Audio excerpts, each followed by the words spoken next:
और जांच एजेंसियों के सूत्रों ने दावा किया कि डॉक्टर मुजम्मिल आटा चक्की से यूरिया पीसता था और फिर उसमें केमिकल मिलाकर विस्फोटक बनाता था। इस मामले में एनआईए की टीम ने शब्बीर नाम के टैक्सी ड्राइवर को हिरासत में लिया और तलाशी के दौरान उसके घर से आटा चक्की और कुछ इलेक्ट्रॉनिक मशीनें बरामद की गईं। दावा किया गया कि उन मशीनों में मेटल पिघलाने की मशीन भी शामिल है।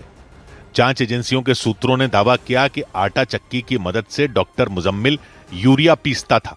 इन मशीनों से मेटल को पीसा जा सकता था, ये कहा जा रहा है, और डॉक्टर मुजम्मिल यूरिया इस मशीन से पीसा करता था। जांच एजेंसियों के मुताबिक आटा चक्की में यूरिया पीसने के बाद डॉक्टर मुजम्मिल पहले उसे मशीन से रिफाइन करता था और फिर उसमें केमिकल मिलाकर विस्फोटक तैयार करता था। और जांच में पता चला कि विस्फोटक बनाने के लिए डॉक्टर मुजम्मिल जिस केमिकल का इस्तेमाल कर रहा था वो उसने फरीदाबाद की अल फलाह यूनिवर्सिटी की लैब से चुराया था।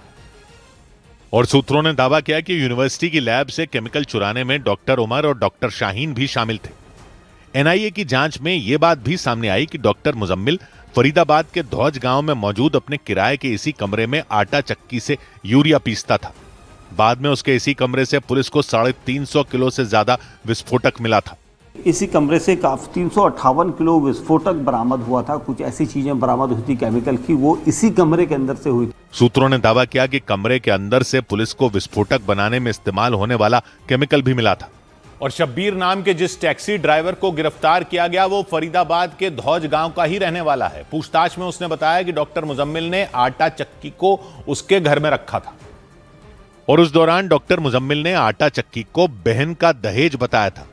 सूत्रों के मुताबिक पूछताछ में टैक्सी ड्राइवर शब्बीर ने बताया कि थोड़े दिन बाद डॉक्टर मुजम्मिल आटा चक्की अपने किराए के कमरे पर ले गया था। फरीदाबाद के धौज गांव से करीब 4 किलोमीटर दूर फतेहपुर तगा गांव में उसने एक और कमरा ले रखा था जहां वो यूरिया की बोरियां रखता था और वहीं से यूरिया को पीसने के लिए धौज गांव ले जाता था। जांच में पता चला कि डॉक्टर मुजम्मिल काफी वक्त से यूरिया और केमिकल की मदद से विस्फोटक तैयार करने में जुटा था।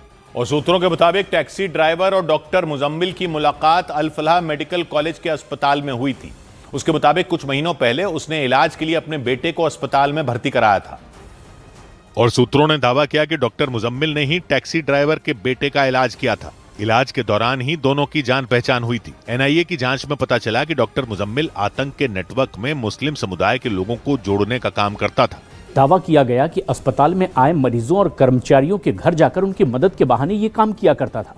मतलब डॉक्टर मुजम्मिल पहले लोगों से दोस्ती करता था, फिर मदद के बहाने उन्हें अपने झांसे में लेता था। सूत्र बताते हैं कि झांसे में आने के बाद डॉक्टर शाहीन उनका ब्रेन वॉश करने का काम करती थी। और जांच में पता चला कि डॉक्टर मुजम्मिल और डॉक्टर शाहीन का काम पूरा होने के बाद डॉक्टर उमर उन लोगों को आतंक की साजिश में शामिल करता था और इसीलिए यह दावा किया गया कि डॉक्टरों की इस तिकड़ी ने मिलकर इलाज कराने आए कई लोगों को अपने आतंकी मॉड्यूल में शामिल किया था। इसी वजह से जांच एजेंसियां उन सभी लोगों की तलाश में जुट गईं जो इनके संपर्क में थे या फिर इनके लिए काम करते थे। इसी कड़ी में जांच एजेंसियों ने अल फलाह यूनिवर्सिटी के 2 और डॉक्टरों को हिरासत में ले लिया और उनके नाम डॉक्टर जुनैद यूसुफ और डॉक्टर नासिर राशिद बताए गए। सूत्रों ने दावा किया कि दोनों डॉक्टर मुजम्मिल, डॉक्टर उमर और डॉक्टर शाहीन के करीबी थे। इसीलिए इस बात की आशंका जताई गई कि ये दोनों भी आतंकी मॉड्यूल का हिस्सा हो सकते हैं। और इस सबके बीच जांच एजेंसी एनआईए के सूत्रों ने दावा किया कि डॉक्टरों का आतंकी मॉड्यूल अस्पताल में हथियारों का जखीरा जमा करने में जुटा था, ठीक उसी तरह जिस तरह से चरमपंथी संगठन हमास ने गाजा के अस्पतालों में हथियार जमा किए थे। और सूत्रों के मुताबिक फरीदाबाद आतंकी मॉड्यूल से जुड़े डॉक्टर अदील अहमद से पूछताछ के दौरान एनआईए की टीम को इसकी जानकारी मिली।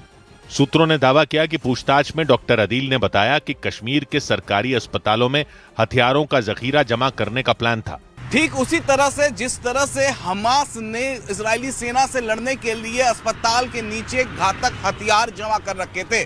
और इसी वजह से दावा किया गया कि डॉक्टरों के आतंकी मॉड्यूल ने कश्मीर में भी बड़े आतंकी हमले की तैयारी कर रखी थी। और सूत्रों के मुताबिक डॉक्टर अदील अहमद से पूछताछ के दौरान इस बात की भी जानकारी मिली कि हथियार रखने के लिए कश्मीर के कुछ अस्पतालों की पहचान तक कर ली गई थी। और सूत्रों ने दावा किया कि जम्मू कश्मीर के अनंतनाग, श्रीनगर, कुपवाड़ा, बडगाम और बारामूला समेत कई शहरों में मौजूद अस्पतालों में घातक हथियार रखने की साजिश रची गई थी। पूछताछ के दौरान डॉक्टर अदील अहमद से इस साजिश का पता चलने के बाद तुरंत एनआईए और पुलिस ने कश्मीर के अस्पतालों पर छापेमारी शुरू की। सूत्रों ने दावा किया कि छापेमारी के दौरान कुछ डॉक्टरों के लॉकरों से हथियार भी बरामद किए गए। और जिन डॉक्टरों के लॉकर से हथियार बरामद किए गए उन्हें एनआईए ने तुरंत हिरासत में ले लिया।